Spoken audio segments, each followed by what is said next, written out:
Hello, welcome to our last day. It's been a fun week, hasn't it? We've learned a lot of things. We've learned a lot of things about how to handle situations that we deal with in our lives. Tonight, we're going to learn about Jesus' power helps us to be good friends.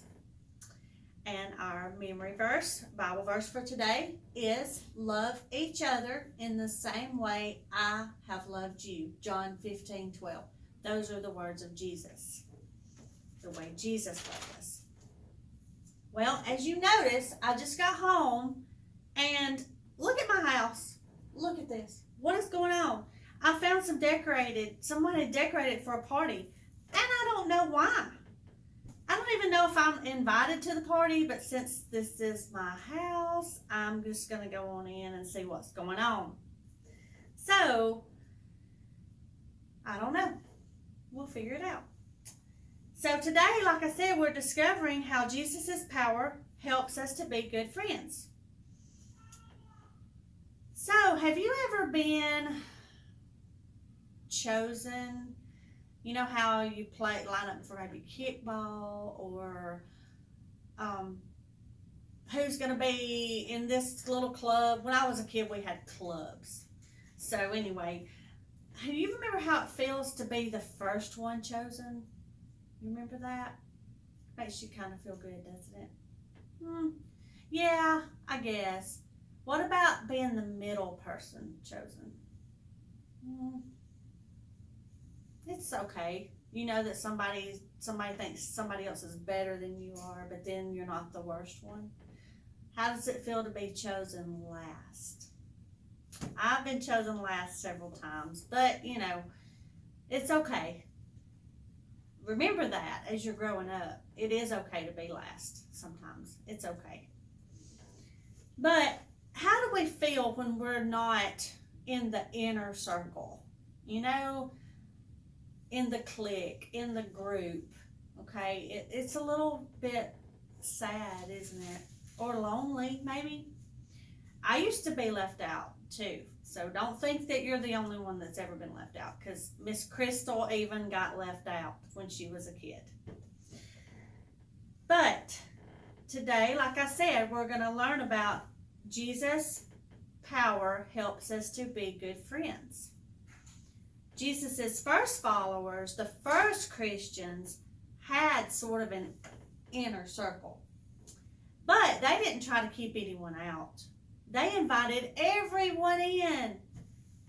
After Jesus died and came back to life, he went back to heaven.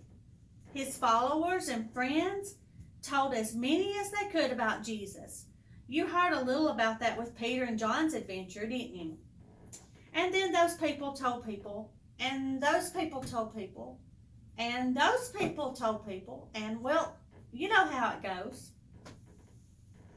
Pretty soon, a lot of people believed in Jesus.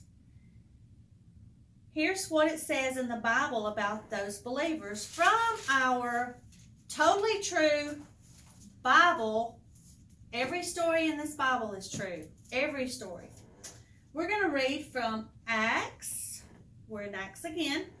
Chapter 2, verses 42 through 47, and then chapter 4, verses 32 through 35. So, Acts chapter 2, verse 42 says, "And they continued steadfastly in the apostles' doctrine and fellowship, in the breaking of bread and in prayers. Then fear came upon every soul, and many wonders and signs were done through the apostles. Now all who believed were together and had all things in common, and sold their possessions and goods and divided them among all as anyone had need. So continuing daily with one accord in the temple and breaking bread from house to house, they ate their food with gladness and simplicity of heart, praising God and having favor with all the people.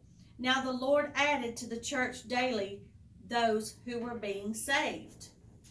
And then we're going to go over to chapter 4, verses 32 through 35. "Now the multitude of those who believed were of one heart and one soul. Neither did anyone say that any of the things he possessed was his own, but they had all things in common. And with great power the apostles gave witness to the resurrection of the Lord Jesus, and great grace was upon them all. Nor was there any one among them who lacked, for all who were possessors of lands or houses sold them, and brought the proceeds of the things that were sold, and laid them at the apostles' feet, and they distributed to each one as anyone had need. So they're eating together, they're praising Jesus together, they're hanging out together and sharing with each other. Jesus' power made those believers good friends, and they wanted everyone else to join them and become friends of Jesus too. Let's celebrate what we have learned about Jesus and his power this week, so we can tell others about it. When we give our hearts to our friend Jesus, we get a lot of other friends too. We get each other. Jesus said that when we treat each other as friends, that shows other people who don't know him yet that he is real. Oh, look at this.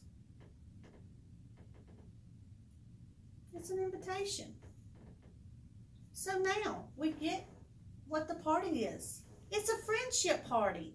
Jesus wants us all to be friends, doesn't he? I guess most parties have decorations, so I guess that's what this is. Jesus wants us to be friends with everyone, is what this says. Well, okay. I guess we know what it means. Our friendships, they matter. They help us show Jesus' love to others, and we can show Jesus' love to one another too. But when we don't let Jesus help us be friends, it doesn't end well. We might lose our power that we get, right? We just need to remember that there are a lot of people that need friends. And I like to have friends. Don't you? So let's remember in the days ahead that let's just focus on the Lord, and he'll give us the power that we need. So let's review just for a minute. It's important that we stay connected with other friends of Jesus. If this is your church, I hope you'll stay connected with friends here. If you go to another church, that's a good place to find friends of Jesus. And if you don't go to church, you're welcome to join us here. However you do it, stay close to other friends of Jesus. And remember what we've discovered about the power of Jesus this week. Jesus' power helps us to do hard things. Jesus' power gives us hope. Jesus' power helps us to be bold. Jesus' power helps us live forever. Jesus' power helps us to be good friends. And then a final word. Be strong in the Lord and in his mighty power. Ephesians 6:10. Thank you.